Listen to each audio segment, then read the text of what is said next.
Welcome back to Whence Came You, a Masonic podcast featuring research papers and discussions related to Freemasonry. Here's your host, Brother Robert Johnson. This is episode 378. Welcome back to the show. In the news this week, I wanted to go ahead and mention that some of you had asked me to make sure that we have the paper from episode 375, which was from the Illinois Lodge of Research, put into the app. Now, you all called me out on it. I forgot about it, so I went ahead, I got that uploaded, and sorry for the delay on that. The presentation schedule for this year has been posted. It's up to date, and it is pretty full, so I am not sure I'll be able to do much more this year. So the schedule for this year is February 23rd at Kadisha 1002 in Lebanon, Esoterica 101. March 19th, Gateway number 40 in St. Louis, Missouri. March 30th, I'll be at Victorville Lodge out at Victorville, California.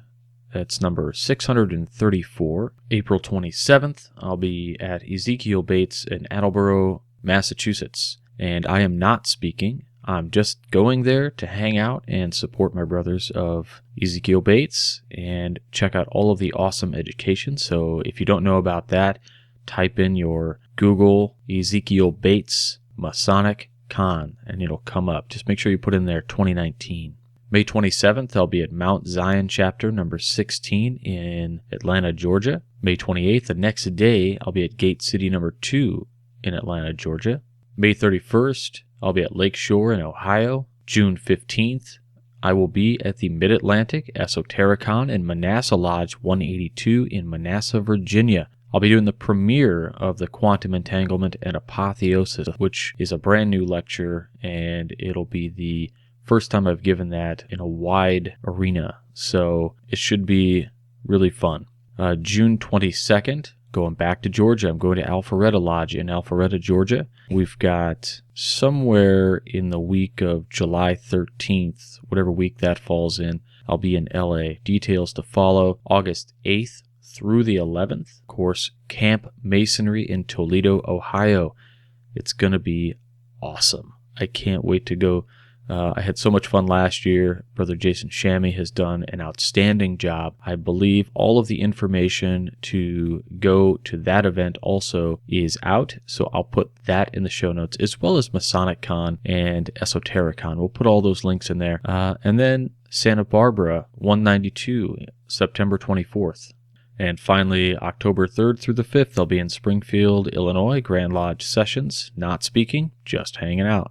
And just a note that I'm really flexible with presentations and events. Just shoot me an email anytime. The only thing that I need is for you to get me there and give me a place to sleep, and we can talk the rest. But that's where I'll be this year, and I hope to see you guys all out there. The Whence Came You podcast is brought to you through the generous support of Masonic Revival, contemporary Masonic designs made for today's Freemason. You don't have to settle for throwing a plain old square and compass on anything anymore. Now you get something truly designed and truly wonderful. Whether it's aprons, awesome pins, and wonderful neckwear, bow ties, ties, pocket squares, you name it, Masonic Revival has it. Head on over to MasonicRevival.com and check out what they have to offer. If you use promo code WCY at checkout, that means free shipping also. And make sure if you see Brother Edgar, tell him thanks for helping bring this program to all of you. And this program is also brought to you by all of you, those of you who support this program. We can't do it without you and your donations and all of your assistance, so thank you so much. To find out more about how you can assist this program, head on over to WCYpodcast.com and click on Support the Show. There you can make direct donations, sign up to be a monthly contributor, a fellow, or even a producer. And thanks very much to everybody for donating. Over the last couple of weeks, I've been researching and pulling articles to be reading for the show this year. And one of the things that I did was to go through a hefty stack of Illinois Lodge of Research papers. One of the great reasons I like to do this is because most of the papers that are written, I know the Illinois Lodge of Research doesn't mind that I read them on the program, which is awesome of them. And the other is that the papers I'm reading from the Illinois Lodge of Research are actually by people I know, which is really kind of special. But I am not giving anybody preferential treatment. You'll notice a few names that might reoccur, names like Ira Gilbert and names like Hilton Kaufman, names like Ed Rund, but that's because those guys are heavy hitters in the world of Illinois Masonic education. But in any case, I've got another Illinois Lodge of Research piece for you this week. Reading it straight off the paper, and I will scan these and get them into the app. They'll be there on time, but here we go. From the Illinois Lodge of Research, volume number 21, Brother Harry Houdini and Hiram Abiff, Two Tales of Death and Resurrection, by Ira Gilbert, past master, past district deputy, Grand Master. Brother Harry Houdini. When talking about Harry Houdini, we are really discussing two distinct personalities. First of all, there's the story of Eric Weiss, the son of a rabbi who later became Harry Houdini. Eric Weiss was born in Budapest, Hungary, on March 24, 1874. Along with his family, he immigrated to the United States on July 3, 1878. The family eventually moved to Milwaukee, Wisconsin. There was always a lack of money, and the family did not prosper. The young Eric Weiss, Americanized from Weiss, started his career in show business at the age of 9. He started as a trapeze artist, calling himself Eric, the Prince of the Air. Eventually, Eric became a magician, and with his brother Theo started a magic act. The brothers Weiss played mostly the beer halls and the seedier rooms that would book their act. Eric's magic act was not successful in the United States. He moved to Europe, where he honed his magic skills and started his career of becoming the King of Escapes. It was at this time that Eric Weiss changed his name to Harry Houdini. He chose this name because his hero in magic was the father of modern magic, Jean Eugene Robert Houdin. Harry Houdini's escape prowess is well known. What is not so well known is Eric Weiss's career as a brother of the Masonic fraternity. Eric Weiss was initiated in St. Cecil Lodge number 568 in New York on July 17, 1923. He was passed to the degree of Fellowcraft on July 31, 1923. Eric was raised to the sublime degree of a Master Mason in St. Cecil Lodge on August 21, 1923.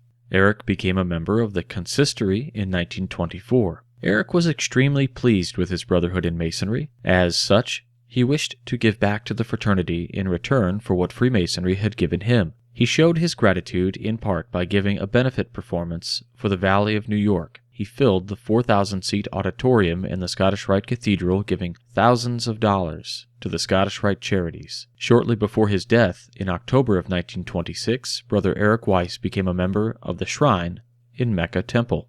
Brother Weiss was an extremely charitable person. He kept his two personas, Eric Weiss and Harry Houdini, separate.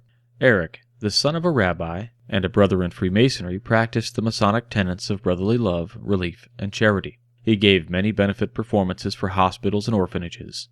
He also gave financially to distressed magicians, often paying their rent and other expenses. He performed his charitable giving in confidence, not wanting to make a public spectacle of this side of his life. Harry Houdini was devoted to his mother. In 1913, he left for a tour in Europe, and while he was aboard a ship, his beloved mother died. Harry Houdini was grief-stricken. As a result of his mother's death, he threw himself into a series of escape feats that would seem to be his attempting to cheat death. Harry then entered the world of spiritualism.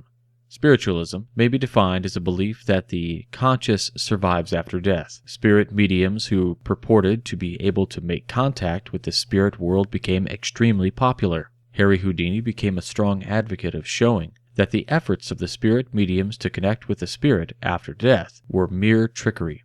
He issued a challenge whereby he would pay the sum of $10,000 to any spiritualist who could fool him as to how the medium entered the spirit world. He also authored a book that was an exposé on the medium's tricks entitled A Magician Among the Spirits. Houdini befriended Sir Arthur Conan Doyle, who was a staunch believer that it was possible to reach those who had died and entered the spirit world. He was not able to convince Sir Arthur that all was charlatanism. Houdini added a scene to his magic show entitled, "Do the Dead Come Back?" He repeated to his audience the $10,000 challenge. Spirit mediums filed lawsuits against Houdini, but none prevailed. For Houdini, there was no resurrection after death. To this date, many still gather at Houdini's grave on the anniversary of his death, hoping to hear from him, speaking from the spirit world. Hiram Abiff. Houdini was never able to reach beyond death. The legend of Hiram Abiff, on the other hand, is a tale of resurrection. How did the legend of Hiram Abiff get its genesis? Was there really a person named Hiram Abiff? Did he really exist, or was he purely allegory? We have no proof of the birth, death, and resurrection of Hiram Abiff. Before answering these questions, we must distinguish between fact and fiction. Albert Galatian Mackey, in his History of Freemasonry, split the historic of our fraternity into two periods, the historic and the prehistoric. The prehistoric time is where there was no written or archaeological evidence of the existence of the facts to be proved. The historic period is that where there is written or archaeological evidence of those facts. We must ask similar questions of those facts that are the subject of both the Old and New Testaments in the Bible. Is our Bible fact or fiction and allegory? There are cases in the Bible where resurrection after death is taken as fact, such as the Christian belief in the resurrection of Jesus Christ. For much of the Bible, particularly the Old Testament, there has never been proof by archaeological or written evidence of what was written. Is the story of Adam and Eve and the Garden of Eden fact or allegory? Was there really a Noah who built the ark to save all living beings from a flood? Two examples are particularly indicators of this fact. The first example is the sojourn of the Israelite people in the land of Egypt. There has been no proof that this sojourn, in fact, ever took place. The second example relates to the existence of King David. Here again, no archaeological evidence exists of such a person, who was the father of King Solomon, upon whom the ritual of Freemasonry is based. I'm going to break into the paper right now and just mention that just recently, actually, there was an archaeological dig that may have discovered some evidence of King David. I will put that into the show notes as part of the research for this paper. I would recommend, after we finish this paper and the episode, check out that article. Resuming the paper. There is evidence of a tribal chieftain named David who apparently lived during the time period that David was to have lived. This person is now thought to be the biblical King David. As an example of archaeological proof of the historical facts in the Old Testament, we look to an archaeological dig near the Temple Mount in Jerusalem. A large building block was found near the site of the temple. This building block was hollowed out and was large enough for a man to stand in. In Hebrew letters on the side of the block was a statement in Hebrew, which meant the place where the shofar, or ram's horn, was blown. This building block was placed in a location where, in fact, the ram's horn was blown to call people to the temple for prayer. Here we have archaeological proof of the existence of the Temple of Solomon. The Western Wall is proof of the existence of the Second Temple. Your belief in the existence of Hiram Abiff depends upon whether you are a believer that the Bible is factual history or if it is allegory. Let us now examine the proof that exists as to whether or not there is really such a person as Hiram Abiff. We start with the statement that there is no archaeological proof of the existence of the character known as Hiram Abiff in our ritual. In fact, Mackey, in his History of Freemasonry, states that upon the formation of the Grand Lodge of England in the year 1717, the legend of Hiram Abiff was not part of the ritual. It was in the Anderson Constitution, printed in the year 1723, that the term Legend of the Craft was changed to Legend of Hiram Abiff. The use of the term legend implies that Anderson thought that the character Hiram Abiff was an allegorical rather than historical personage. There are several mentions in the Old Testament with regard to a character named Hiram. In fact, there are two spellings for the name: Huram, H-U-R-A-M, and Hiram, H-I-R-A-M. The first time the name Hiram is used is in the Book of Kings and the Book of Samuel. The first time Hiram, king of Tyre, in 2 Samuel 5:11 and 1 Kings 5:1 through 10, here it was reported that Hiram, king of Tyre, sent materials to be used for the building of the temple in Jerusalem. This royal Hiram could clearly not have been the personage known as Hiram Abiff. In 1 Kings 7:13 through 14, we have a Hiram who was portrayed as the son of a widow from the tribe of Naphtali. This section of the Old Testament states that this Hiram was sent to King Solomon to be a worker in bronze who was to cast the ornaments and decorations in the temple building. From this depiction of Hiram as a widow's son, this is the basis of the naming of Hiram Abiff in our ritual as the widow's son. In 1 Kings 7:46 through 47, this Hiram also worked in clay in the plains of Jordan between Succoth and Zeradathan, or Zeradatha. Hiram was said to be an extremely skillful craftsman. In 2 Chronicles 2:13 through 14, King Solomon requested that King Hiram supply workers to build his new temple. King Hiram of Tyre sent a quote-unquote skilled man endowed with understanding, Huram, my master craftsman, the son of a woman of the daughters of Dan, and his father was a man of Tyre, skilled to work in gold and silver, bronze and iron, stone and wood, purple and blue, fine linen and crimson, and to make any engraving, and to accomplish any plan which may be given to him with your skillful men, and with the skillful men of my lord David, your father. It is from this statement that we find how the master craftsman Hiram became Hiram Abiff. In order to understand how the craftsman Hiram became Hiram Abiff, we must also understand that in the original Hebrew language of the Old Testament, there were no vowels in the script. In the original Hebrew, only the consonants were used.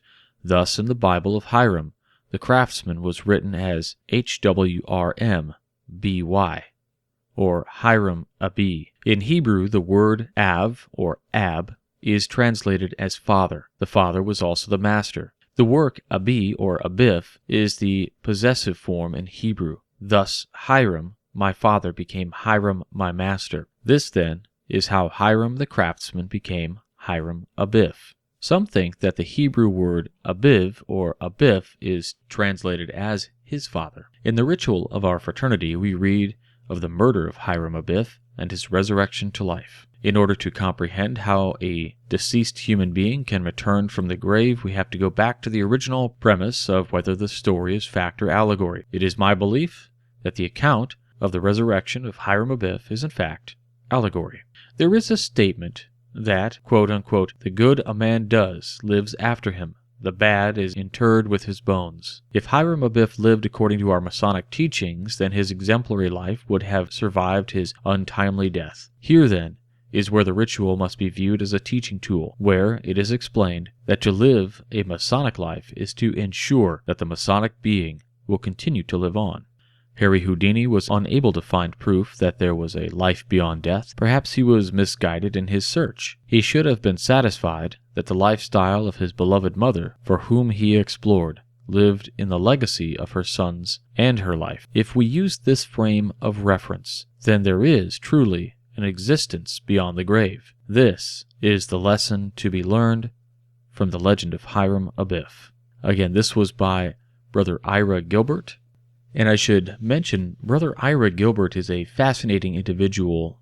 As a Jewish man and his studies of his own religion, he's written quite a number of articles that I'll be reading over the year, which are fascinating. The Jewish influence on Masonic ritual. He has an exploratory piece on Freemasonry during the Holocaust. His interests are wide and very fascinating, and in particular, that Holocaust piece in Freemasonry is one where I will make sure that I get that paper put in there. There are a lot of visuals to take in, and it's really fantastic to be able to see those pictures. Nothing gruesome, just some of the pictures of the lodge rooms and things that were in use at the time during the Holocaust.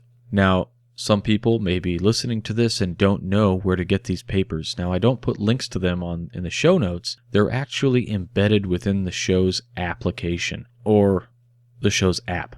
We used to have a paid version of the app, which we had to charge $2 for, and of this, the Whence Came You podcast got $1. We since were able to pay for all of the development, and just like a toll road that you pay for until it's paid, it becomes a freeway. Well, that's what's supposed to happen anyway. That doesn't happen in Illinois.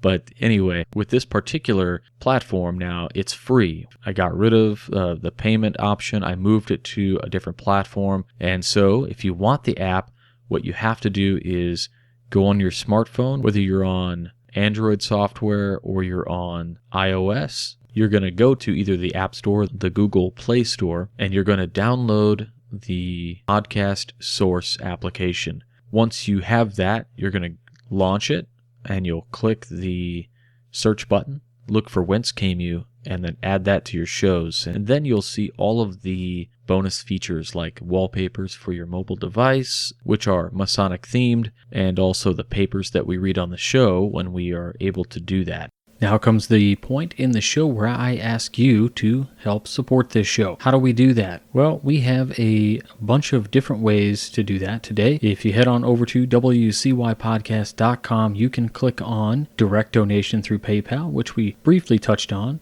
at the beginning of the program. Of course, you can make that one-time donation, or you can sign up to be a monthly contributor. Contributing $2 a month, $5, or even $10 a month, whatever you choose really helps the program out. Of course, we have a limited edition shop where you can pick up any number of items that come direct from us. Help us out by going to MasonicRevival.com, but also we have some other affiliates that are really important. Banker's Best, one of the most unique things we've ever done, is to work with Brother Levi Banker out of St. Louis, who owns his own company called Banker's Best Beard and Skincare. He's been so generous. If you head to wcypodcast.com, click on More, then click on Banker's Best, and you can check out a bunch of the different products he's got. He's got a whole line of beard care products, skin care, oils, balms, all of this stuff, and he has been doing it a long time. He knows a lot about it. Everything is handmade, quality items. We even came up with the King Solomon's Reserve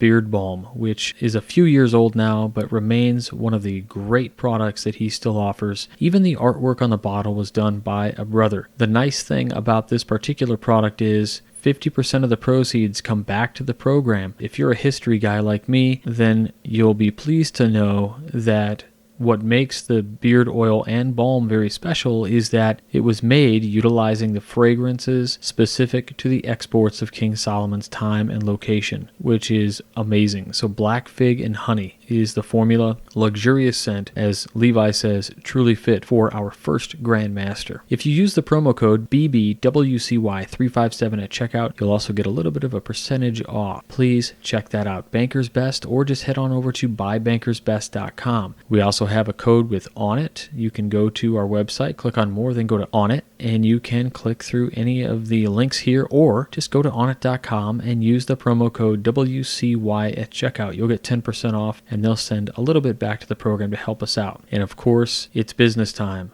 The book that I wrote with John T. Ruark, it is making some real waves, and people are using it and seeing success. So check that out on Amazon. You can click right to it. You can get it on Audible, Kindle, or in print, even on iBooks. And last but not least, I want to ask you to check out the Great Books program. You'll see the banner for it on the left-hand side, Intellectual Linear Progression. Use the promo code WCY, or you can just click on that link there, and you'll actually go right to the website and hear a little bit from Scott Hambrick about how awesome the program is. So that's it. I hope you guys enjoy, and thank you so much for helping us out. So the next piece that I have for all of you is from the Midnight Freemasons, and it's called Motoring into the Future by Senior Midnight Freemason contributor, Worshipful Brother Gregory J. Knott. Now, this piece was really interesting. It came to me, and we put it up on the website, and then something happened shortly after, and we'll talk a little bit about that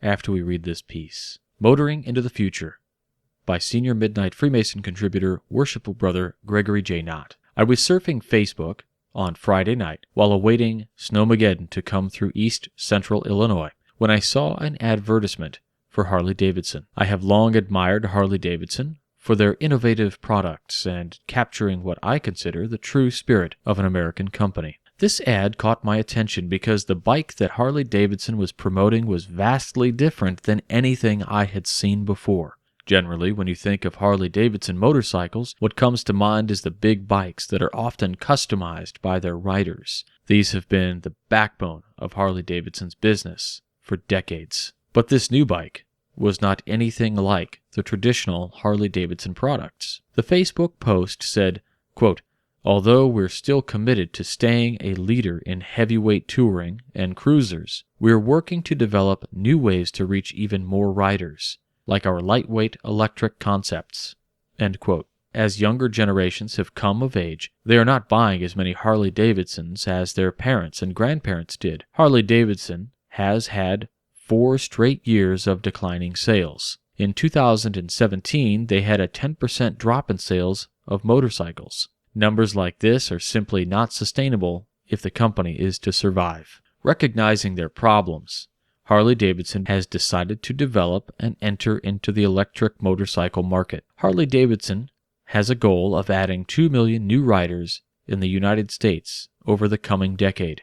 In many ways, this is a company returning to their historical roots. Harley-Davidson, as a company, evolved out of the bicycle market when William S. Harley and Walter Davidson put an engine on a bike in 1903. The Facebook comments were harsh and critical of Harley-Davidson by many of the quote-unquote traditional Harley-Davidson riders. As in the typical social media fashion, most of the comments were without fact and mostly based on far-fetched nonsense.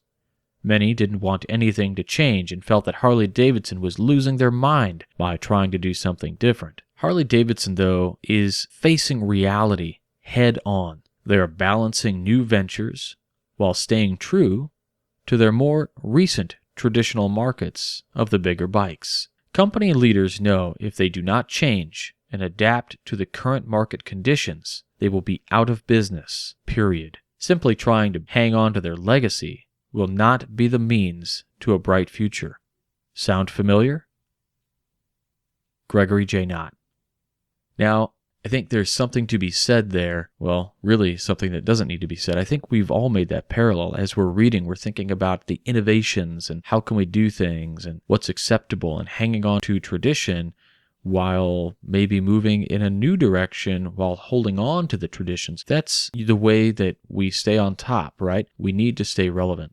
So kudos goes out to Worshipful Brother Greg Knott for this piece and seeing that parallel for us. I really appreciate it. To read more of Greg's work, please head on over to the midnightfreemasons.org where you can find several articles of his, probably 100 articles from over the years. And that's it for this week. I hope you all enjoyed. It was great to talk with you. I want to say thank you very much for allowing me to do this week after week for the past 8 or 9 years or whatever it's been since 2011. And I'm really looking forward to continuing to bring you wonderful guests on the program. We have got an episode coming up next month with Brother Scott Hambrecht. We're going to talk about St. Thomas Aquinas and the virtues. I've got an episode coming up soon also with illustrious Brother Todd E. Creason. We're going to talk about one of the articles that he recently published regarding civility. So the episode will focus on civility, but we've got several thoughts that we're going to expound upon during the episode, and we'll have a conversation about those things. And of course, many other guests throughout the year. But of course, we'll never forget our foundation and where we started, with Masonic education and the readings. So those will always be a part of this program, and we've got some great stuff lined up. So that's it. If you like Masonic podcasts like this, please don't forget to check out the Masonic Roundtable, where we go live every single Thursday at 8:30 Central, 9:30 Eastern. The Midnight Freemasons, if you like to read, Mondays, Wednesdays, and Fridays, we have new articles up all the time. And again, links to the things that I mentioned in the show will be in our show notes. And that's it. So, until next week, stay on the level. For Whence Came You? I'm Robert Johnson.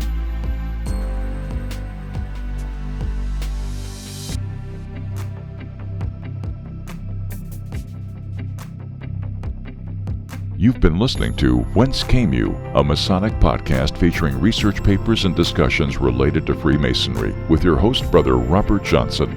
Be sure to join us for our next edition.